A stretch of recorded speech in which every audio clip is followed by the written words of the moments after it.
So this is the part 5 of equality which we are doing today, and today we are going to discuss about economic equality. Okay, economic equality. Economic का word क्या मतलब क्या होता है? Economic मतलब क्या हो गया यहाँ पे? Can you see the screen? Yes sir. हाँ, इकोनॉमिक क्या यहाँ पे मतलब है बेसिकली वेल्थ से. ठीक है, यहाँ पे मतलब है आपका पैसे से. ठीक है, तो प्रॉस्पेरिटी से या प्रॉपर्टी से मतलब है यहाँ पे इकोनॉमिक इक्वालिटी का. ठीक है, तो at the simplest level we would say that economic inequality exists in a society if there are significant difference in wealth, property of income between individuals or classes.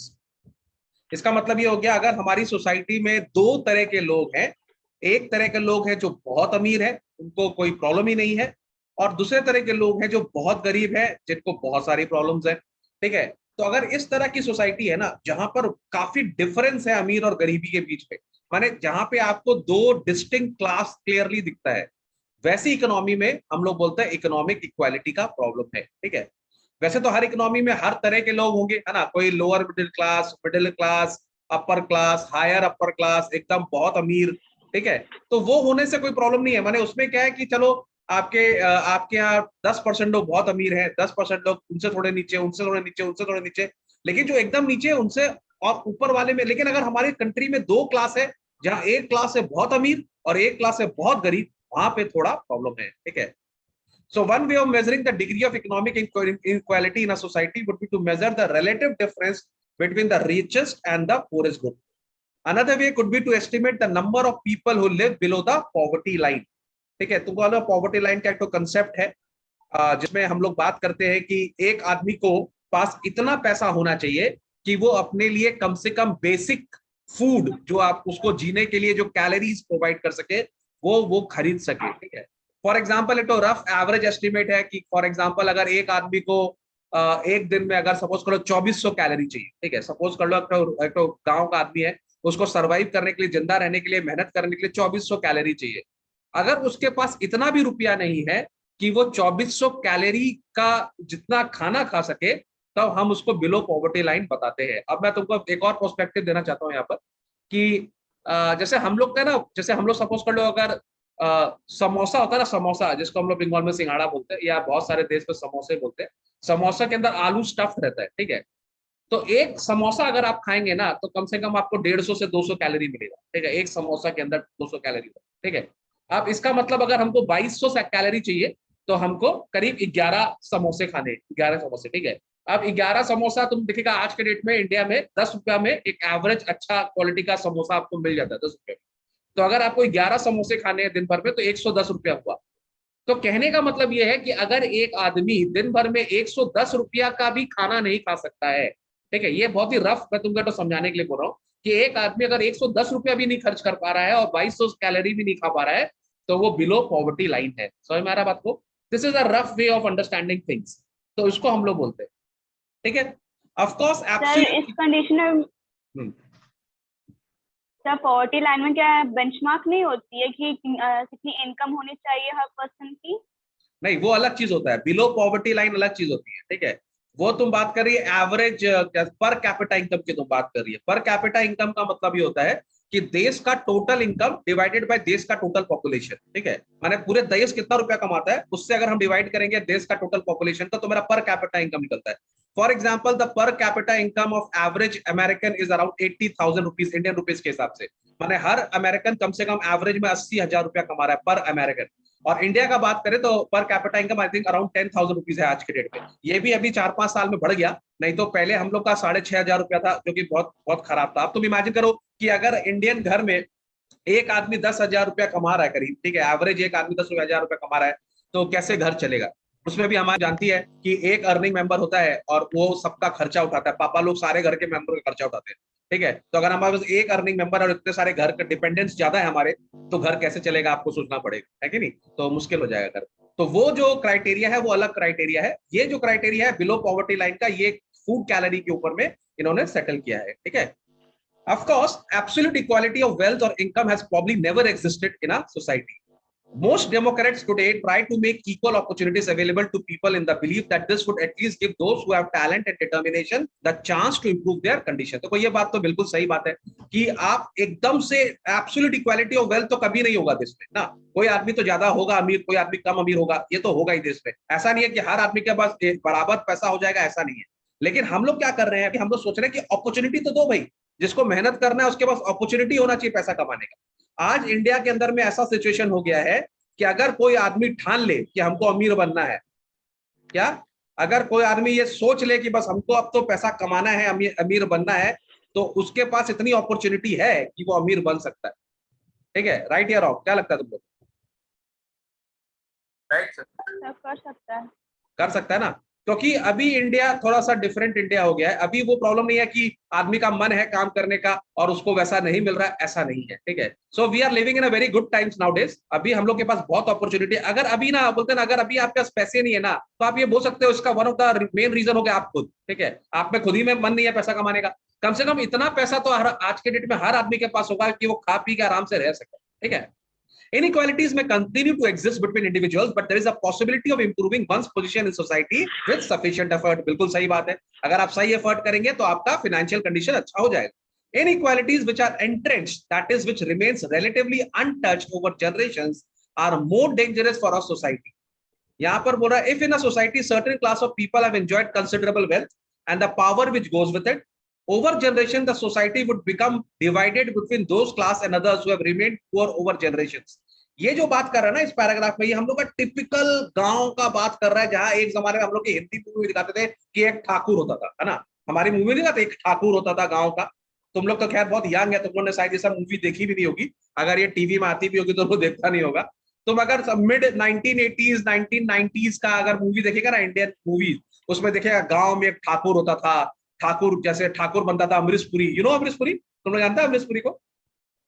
हाँ सर। जानता भी नहीं होगा तुम लोग शायद अमरीश पुरी को। Amrish Puri was a villain. ठीक है, वो ना अमीर आदमी बनता था। और जानता है क्या अमरीश पुरी को? I don't know. हाँ सर। हाँ, तुम लोग जानता होगा, वो दिलवाले दुल्हनिया में शाहरुख खान का ससुर जी बना है, काजोल का पापा, उससे जानता होगा, रोमांटिक। खैर जो भी है, तो जनरली तुम देखिएगा विलेन होता था, विलेन बहुत अमीर होता था, पूरे गांव को सताता था, पूरे गांव के लोग उसके सामने हाथ जोड़ते थे।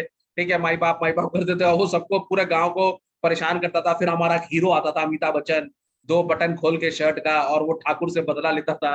कभी वो डकैत बन जाता था, कभी कुछ बन जाता था, कभी रॉबिन हुड बन जाता था, उससे छीन के गरीबों को देता था। दैट काइंड ऑफ, है ना, दैट शहंशाह मूवी बन जाता था। That kind of movies were like very dominating in India those time. और वैसा था भी, गांव में एक अमीर आदमी होता था ठाकुर, ठीक है, जमींदार, और बाकी सब गरीब होते थे।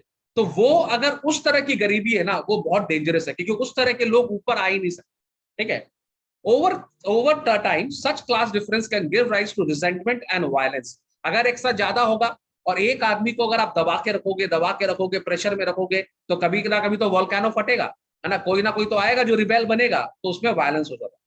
Because of the power of the wealthy class, it might prove difficult to reform such a society to make it more open and egalitarian.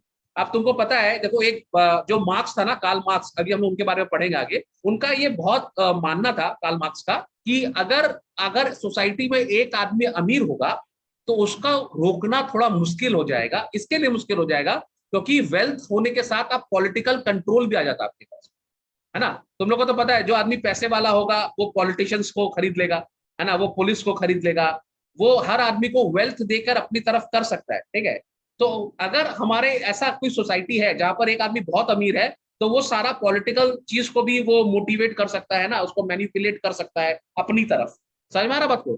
तो अकॉर्डिंग टू कार्ल मार्क्स ये सिचुएशन बहुत खतरनाक है कि आदमी वेल्दी है, बहुत ज्यादा वेल्दी है, तो पॉलिटिकली भी वो बहुत ज्यादा एक्टिव होगा, which is not good for the society.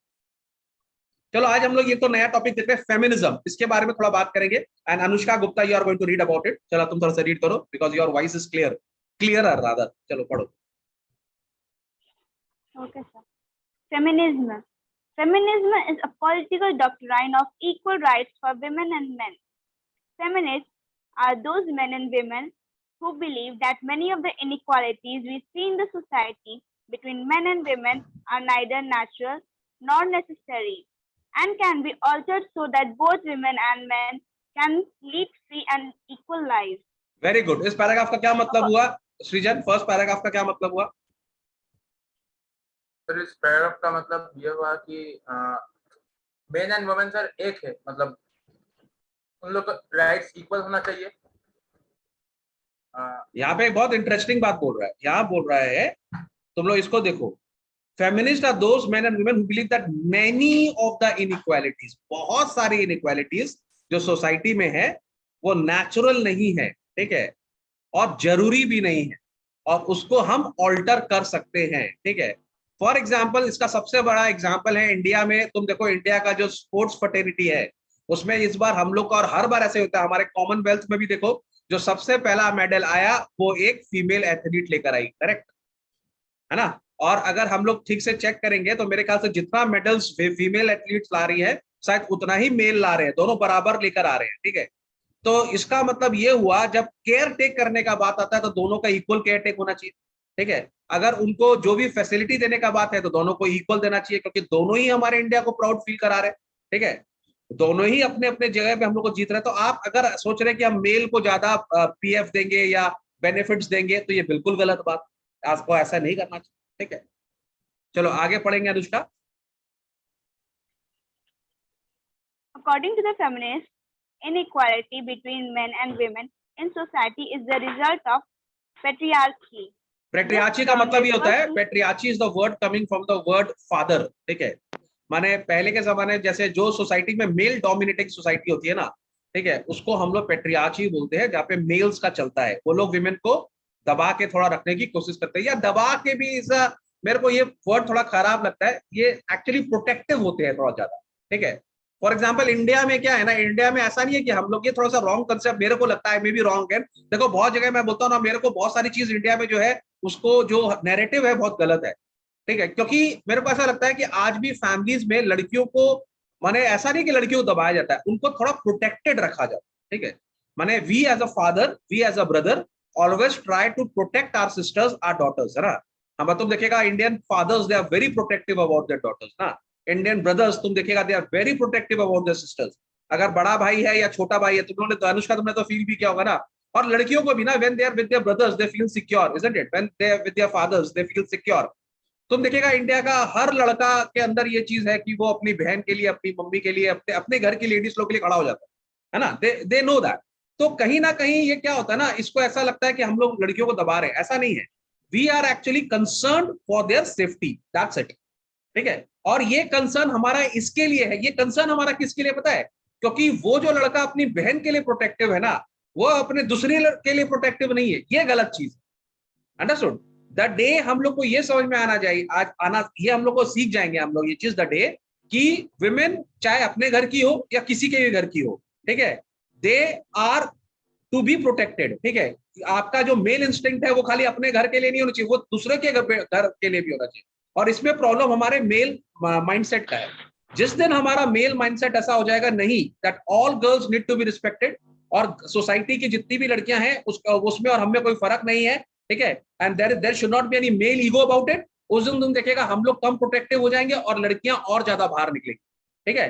तो हम लोग ऐसा नहीं है कि, और हमारे इंडिया में तो बहुत ज्यादा रिस्पेक्ट है विमेन का, हम तो ये मानते हैं, हर घर में देखो लड़कियों का रिस्पेक्ट है, सब कुछ है, बस थोड़ा सा हम लोग को ट्यूनिंग करना है, हम लोग को सेल्फ ट्यूनिंग का प्रॉब्लम है, ठीक है, वो थोड़ा सा ट्यून कर लेंगे, we start respecting womens of other families, तो तुम देखेगा सब कुछ बराबर हो जाएगा, और हम लोग कितने आगे निकलेंगे कोई वही नहीं है, हम लोग को सिर्फ थोड़ा सा ट्यूनिंग करने का दे रही है, बस दैट्स इट, ठीक है। चलो मैं यहां से रीड करता हूं, this term refers to social, economic and cultural system that value men more than women and give men power over women. तो ये पेट्रियार्ची लोग जो होते हैं, ये लोग क्या करते हैं, ये लोग मेन को ज्यादा बड़ा समझते हैं, वुमेन को कम समझते हैं, ठीक है। Patriarchy is based on the assumption that men and women are different by nature and that this difference justifies their unequal position in society. तो यहाँ पर थोड़ा ज्यादा ही नेगेटिव बता रहा है पेट्रियार्ची के बारे में, तो ये बता रहा है कि उनकी थॉट प्रोसेस ऐसी है, but I back to differ, मेरे को ये थोड़ा सा डिफरेंट लगता है, यहाँ पर ऐसा नहीं है, खास करके इंडिया में। खाली थोड़ा सा प्रॉब्लम क्या है, we tend to become over protective about our women, ठीक है, हम लोग को ऐसा लगता है कि like we they need protection. अब ये भी हो सकता है फेमिनिज्म बोलेगा no we don't need protection, we know that you don't need protection, but हमारा मेल साइकी ऐसा है, वी नीड दैट हम लोग अपनी सिस्टर्स लोग को प्रोटेक्ट करें, ठीक है, तो कभी कभी वो ज्यादा हो जाता है, अंडरस्टूड। लेकिन हम लोग को ये माइंडसेट अगर हमारा सही हो जाएगा ना, तो आई थिंक इंडिया में विमेन्स लोग सबसे ज्यादा सेफ और सबसे ज्यादा, अरे हमारी गॉडेसेस जितनी हैं वो सब विमेन है ना। हम लोग सेलिब्रेट करते हैं, हमारे वी एक्चुअली बाउ इन फ्रंट ऑफ देम, ठीक है। तो ये जो जिस देश में कल्चर ये है कि वो लोग अपनी गॉडेस के सामने माने बाउ डाउन करते हैं, नील डाउन करते हैं, अपनी अपनी गॉडेस को इतना सम्मान देते हैं, वहां पर तो ये सब हो नहीं सकता। खाली थोड़ा सा फाइन ट्यूनिंग का जरूरत है। लेकिन पेट्रियार्ची सोसाइटी वो होती है जो मेल डोमिनेटिंग सोसाइटी होती है,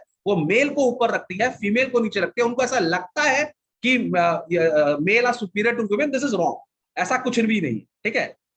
Feminist questions think way of thinking by making a distinction between sex, that is biological difference between men and women and gender, which determines the different roles that men and women play in society.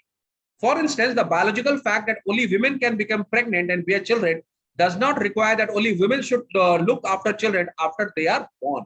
ठीक है, तो यहाँ पर ये बोल रहा है कि just because females are giving birth to children, इसका मतलब ये नहीं है कि उनको ही केयर टेक करना, fathers are equally responsible ना।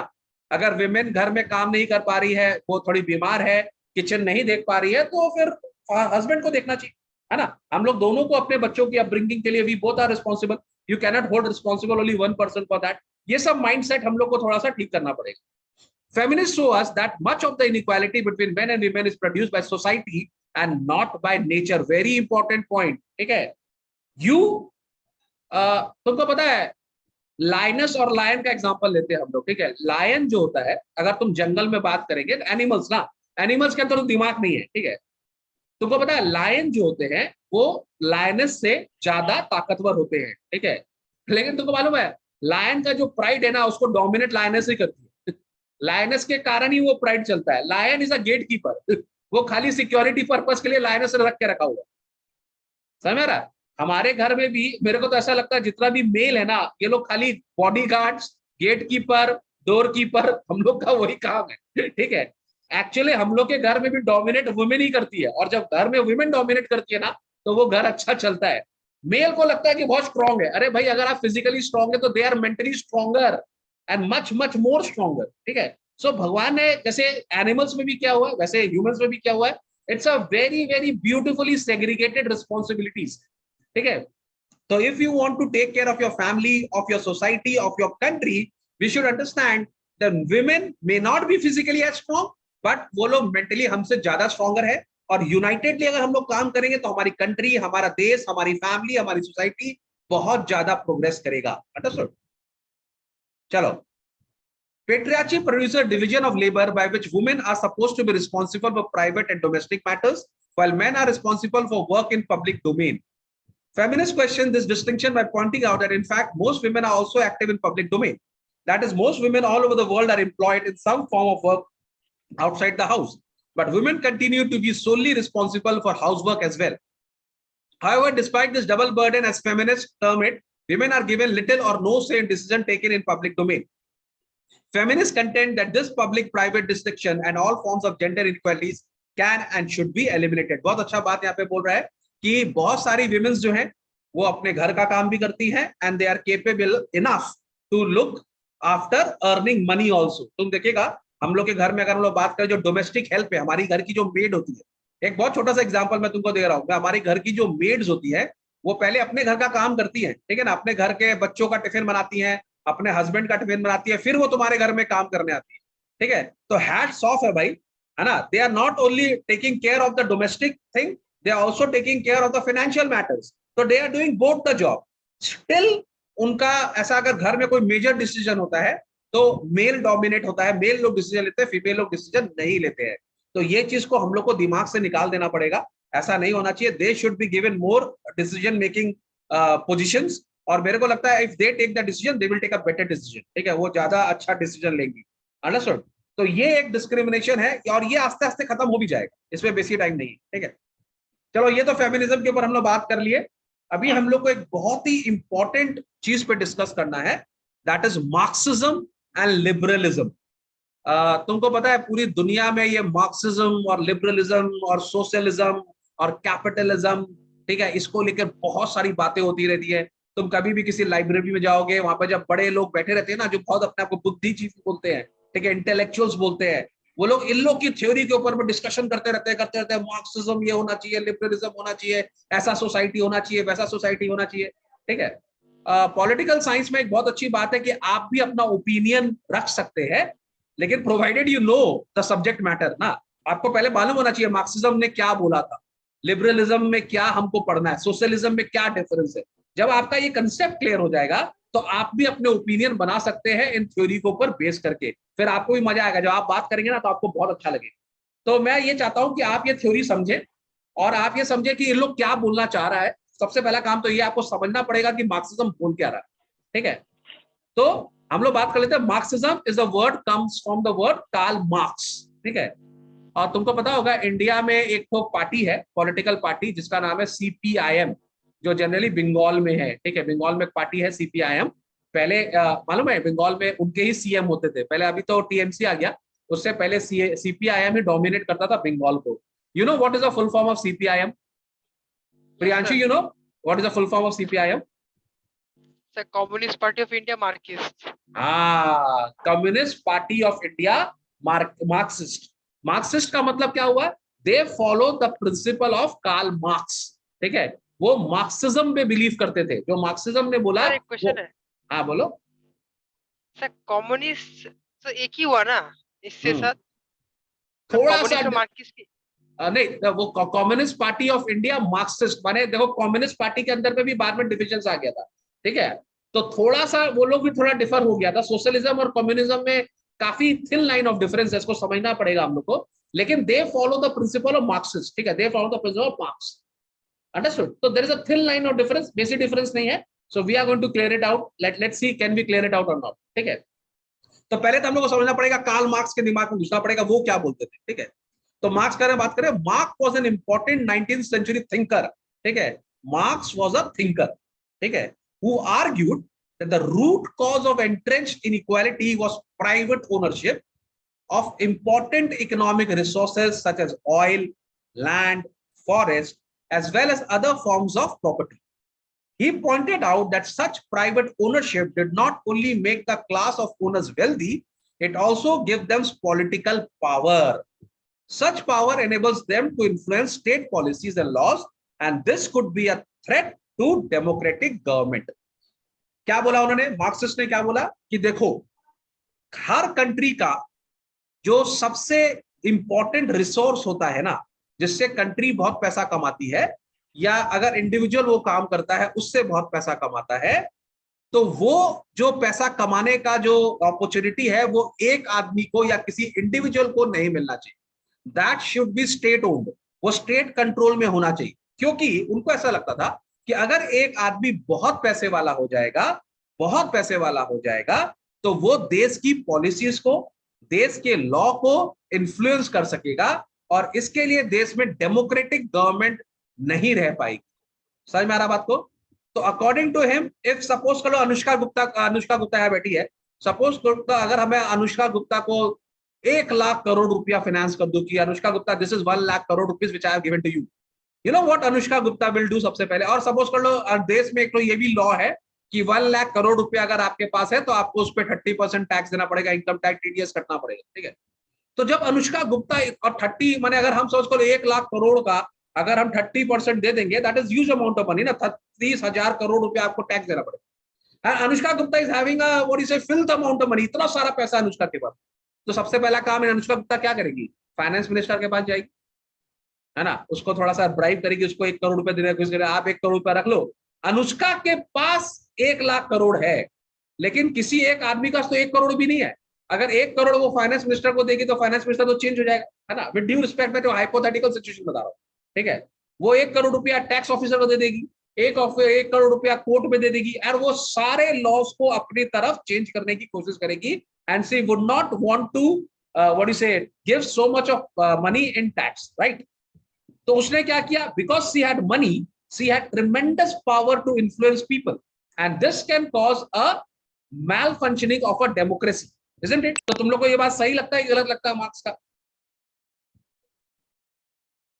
तो सही लगता है। सही लगता है, ऐसा हो सकता है। तो इसका हल क्या है? एक्चुअली ऐसा होता भी है। ऐसा होता भी है, अनुष्का ने बिल्कुल सही बोला, ऐसा होता भी है। आजकल हमारे तुम देखिए कि हर रोज पता लग रहा है इतना करोड़ का स्कैम, उतना करोड़ का स्कैम, कितना करोड़ का, ये जितने भी करोड़ का स्कैम कर रहे हैं ये सब का गरीब आदमी कर रहा है कि अमीर आदमी कर रहा है? अमीर लोग। है ना। अभी तुम देखो हमारे इंडिया में भी एक पॉलिटिकल सिचुएशन क्रिएट हुआ है जहां पे पॉलिटिकल पार्टी का बहुत पैसा निकल रहा है ना, है कि नहीं। हर पॉलिटिकल पार्टी का पैसा कहीं ना कहीं फंसा हुआ ही है। तो ये लोग क्यों कर पा रहे हैं? एक तो ये लोग अमीर है, ठीक है, दूसरा इनके पास कंट्रोल है, इनके पास पावर है, ये पॉलिटिक्स को कंट्रोल करते हैं। अंडरस्टूड। तो ये बोल रहा है कि अगर आपको इनइक्वालिटी हटाना है तो सबसे पहले क्या करना पड़ेगा? कंट्रोल ऑफ वेल्थ एक इंडिविजुअल के पास नहीं होना चाहिए। कंट्रोल ऑफ वेल्थ किसके पास होना चाहिए? स्टेट के पास होना चाहिए, कंट्री के पास होना चाहिए। तो इन लोग का एक्सेस पैसा ही नहीं होगा। जब इनके पास एक्सेस पैसा ही नहीं होगा तो ये लॉ को इन्फ्लुएंस नहीं कर पाएंगे। जब लॉ को इन्फ्लुएंस नहीं कर पाएंगे तो सब सही चलेगा, everything will be fine. This is what Marx says, ठीक है, ये उनका सोचना है। You can back to differ, तुम्हारी अपनी सोच हो सकती है, ऐसे है भी लोगों की। हम लोग आगे पढ़ेंगे, बहुत मजा आएगा, ठीक है।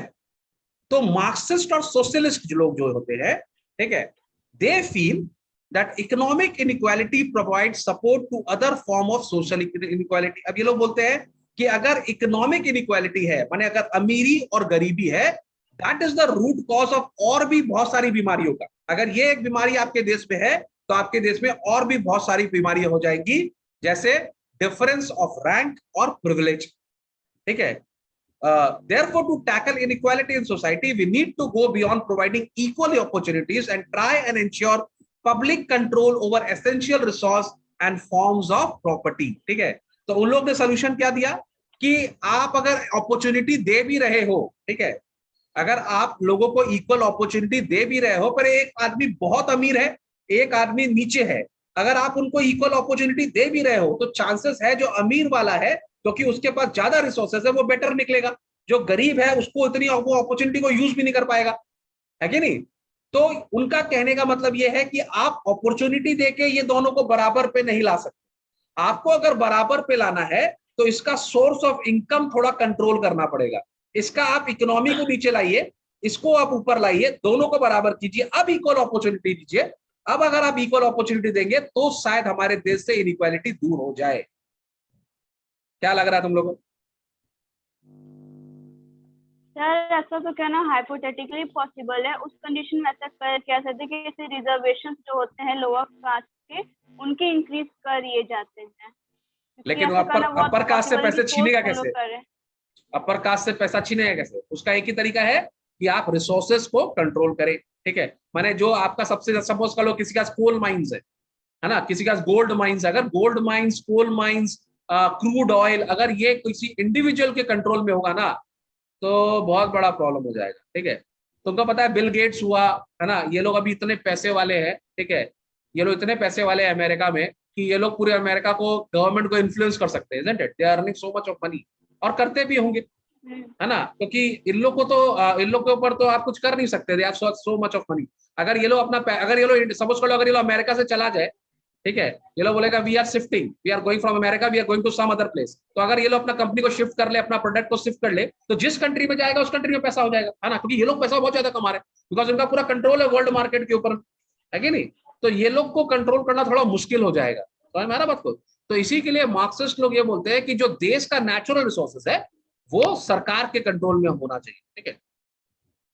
अब देखो एक और स्कूल ऑफ थॉट है, ये हो गया मार्क्स स्कूल ऑफ थॉट। जब तुम इनके बारे में सुनते हो तो तुमको लगता है यार सही तो बोल रहा है, यार ठीक ही तो बोल रहा है, बिल्कुल सही है उनका ओपिनियन, अपन मार्क्सिस्ट बन जाते हैं। लेकिन तभी और भी इंटेलेक्चुअल्स है, ठीक है, होशियार लोग बहुत है दुनिया में, खाली मार्क्स थोड़ी ना होशियार है, और भी लोग होशियार है, उनके अपने अपने ओपिनियंस है।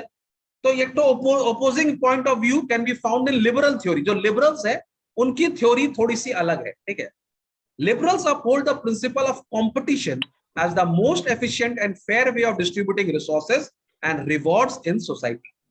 They believe that while states may have to intervene to try and ensure a minimum standard of living and equal opportunity for all, this cannot itself bring equality and justice to society. Competition between people in free and fair condition is the most just and efficient way of distributing rewards in society. For them, as long as competition is open and free, inequalities are unlikely to become entrenched and people will get due reward for their talents and efforts. देखो इनका कहने का मतलब ये है, और कहीं ना कहीं इनका बोलना भी सही है। जैसे हम तुमको तो एग्जांपल देते हैं, मुगल्स का जो राजा था अकबर, ठीक है, अकबर के टाइम पे मुगल्स वेर वेरी रिच, ठीक है, and they had a full control of India, और वो लोग बहुत अच्छा कर रहे थे अंडर अकबर, ठीक है। अकबर के बाद जब उनके दूसरे लोग आए, ठीक है, जहांगीर आया, उसके बाद शाहजहां, ठीक है, फिर औरंगजेब टाइम में थोड़ा सा इन्होंने कैप्चर किया, लेकिन the golden period of Mughals way during the time of Akbar, ठीक है, जैसे the golden period of Mauryas way under Ashoka, ठीक है। तो देखो इंडिविजुअल्स होते हैं, अशोका के टाइम पे Mauryan way at the top, ठीक है, मुगल्स के और अकबर के टाइम में Mughals way at the top. तो वो लोग तो बहुत पैसे वाले थे, अगर वो लोग बहुत पैसे वाले थे तो उनकी आगे वाली जनरेशन इतनी जल्दी खत्म क्यों हो? समझ में आ रहा है? 200-300 साल में 1526 में बाबर आया था इंडिया, ठीक है, और 1857 में अंग्रेजों का राज आ गया, तो 300 साल में खत्म हो गए मुगल्स। इतना तो उनका उनका तो पास उनका सब पैसे नहीं थे, उनके पास पूरी कंट्री थी। उनसे ज्यादा पैसा किसके पास होगा? किसी भी बिजनेसमैन के पास नहीं हो सकता। समझ में आ रहा है? तो आपके पापा टैलेंटेड है, that doesn't mean that you are also talented, है कि नहीं? मुकेश अंबानी के टाइम में बहुत पैसा है, कैन यू गारंटी कि उनके मुकेश अंबानी के जो बेटे होंगे वो भी उतना ही पैसेदार होंगे? ऐसा तो नहीं हो सकता। अनिल अंबानी को देख लो, एग्जांपल है, Anil Ambani is not doing very well, है ना? वो तो एक ही पापा के दो बेटे हैं, तब भी नहीं कर पा रहे हैं। तो मुकेश अंबानी एक तो आदमी है जिसके अंदर टैलेंट है, वो पैसा कमा रहा है, पर आने वाला जनरेशन कमाएगा इस बात का तो गारंटी नहीं है, ठीक है। तो यहाँ पर लिबरल्स लोग बोलते हैं कि आप ये मत कीजिए कि किसी का पैसा छीन लीजिए, आप फेयर कंपटीशन का प्ले फील्ड दीजिए, ठीक है।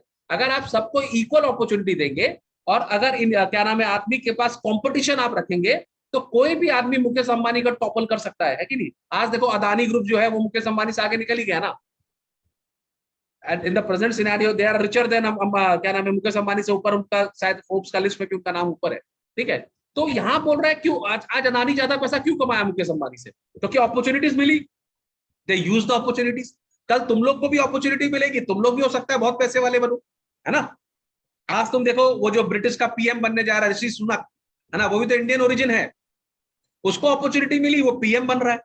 तो लिबरल्स ये बोलते हैं कि भाई अपॉर्चुनिटी क्रिएट कीजिए, और अगर आप लोगों के अंदर कंपटीशन का भावना डालेंगे, अगर आप लोगों को ये बताएंगे कि आपको अचीव करना है, you need to be achievers, तो आप हमेशा इक्वल सोसाइटी बनाएंगे, ठीक है। अभी तुम देखो आज हमारे इंडिया में जितने भी बच्चे एजुकेशन ले रहे हैं, सबके पास तो इक्वल अपॉर्चुनिटीज है, they all can compete, right और रॉन्ग? राइट। अब इसमें से जो बच्चे फ्री एंड फेयर, माने जो बच्चों के अंदर डिजायर ज्यादा होगा पैसे कमाने का या सक्सेसफुल होने का या एजुकेशन लेने का, तो वो ज्यादा सक्सेसफुल होंगे, राइट या रॉन्ग? लेकिन अपॉर्चुनिटी सबके पास बराबर होनी चाहिए। तो लिबरल्स ये बात नहीं मानते कि आप उसका धंधा रोक लो, उसका काम रोक लो, उनको उससे फर्क नहीं पड़ता, बिकॉज उनको ऐसा नहीं लगता कि भाई वो अमीर एक्स अमीर है तो एक्स का बेटा भी अमीर होगा। This is a wrong theory, ठीक है। वो ये बात बोलते हैं कि आप ओपन रखो, फ्री फ्री क्या नाम है कंपटीशन करवाइए, आप लोगों को एक तो लेवल प्लेइंग फील्ड दीजिए, एंड इक्वालिटी जो है अपने आप, इनइक्वालिटी जो है अपने आप खत्म हो जाए, ठीक है। For liberals the principle of competition is the most just and efficient way of selecting candidate for jobs or admission to educational institutions. For instance, in a country, many students hope for admission to professional courses and entry is highly competitive. From time to time, the government and the courts have stepped in to regulate education institutions and the entrance test to ensure that everybody gets a free and fair chance to compete. Some may still not get admission, but it is considered to be fair way of distributing limited seats. जैसे तुमको पता है IIT के लिए, है ना, क्या fears competition है, ठीक है, लाखों बच्चे एग्जाम देते हैं, उसमें से खाली 10,000 बच्चे सेलेक्ट होते हैं। तो भाई लेकिन सबको चांस तो मिलता है ना, अपना टाइम तो सभी को मिलता है करने का, है ना? सो दे गेट फ्री। अब उसमें से जो टॉप के बच्चे हैं उनको मिल जाता है एडमिशन, जो नहीं है वो नहीं है टॉप के बच्चे, उनको नहीं मिलता है। But don't you think it is a free and fair way of treating people? Yes sir. तो ये चांस तो सबको मिल रहा है ना, हाँ चांस तो सबको मिल रहा है, सबका सब फेयर है। हाँ, चांस तो सबके पास है ना, सबके पास 24 आवर्स है, सब पढ़िए। आजकल तो यूट्यूब आने के बाद तो सबके पास फ्री एंड फेयर चांस है कि नहीं? तो तुम देखो अभी हम लोग ने दो व्यू देखा, एक मार्क्स का व्यू देखा जो कि थोड़ा सा मेरे को लग रहा है थोड़ा सा कुछ ज्यादा ही एक तरफ बायस्ड है वो लोग, ठीक है, उनका सोच एक तरफ बायस है, माने एंटी कैपिटलिज्म है, वो लोग अमीर आदमी लोग से नफरत कर रहे हैं, ठीक है। और एक तरह के लिबरल्स हैं जो ये बोलते हैं नहीं भाई अपॉर्चुनिटी सबको दो, उसमें से जो अच्छा निकलेगा उसको हम आगे लेके जाएंगे, उससे हमारी सोसाइटी इनइक्वालिटी से बचेगी। हाँ अनुष्का, तुम लोग क्या सोचता है ये बताइए।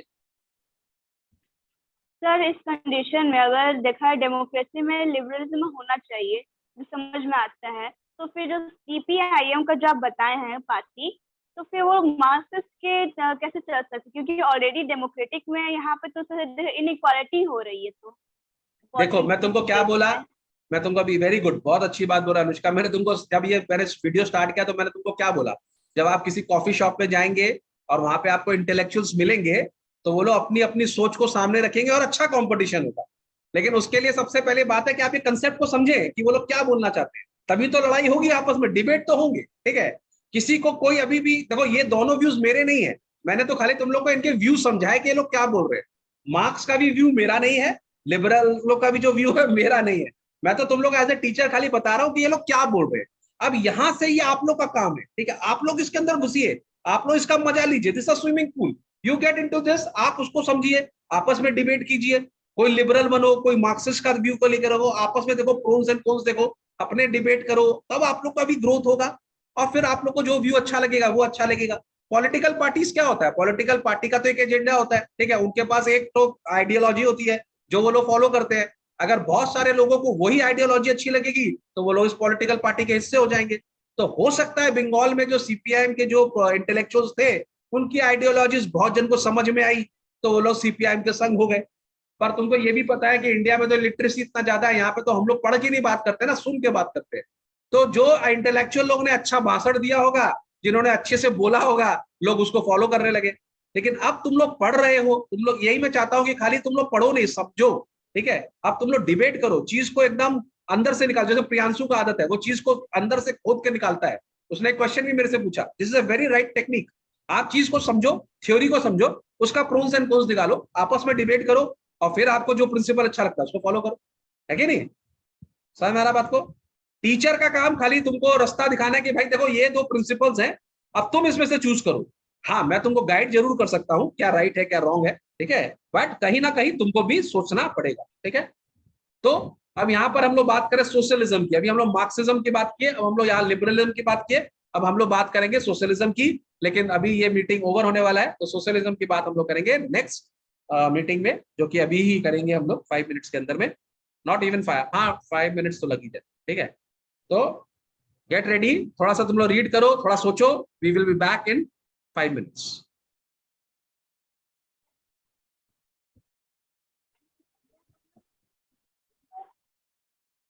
मजा आ रहा है? हाँ अनुष्का, मजा आया? सोच के हाँ सर दिमाग, आ रहा है। दिमाग में झंकार बीट हुआ।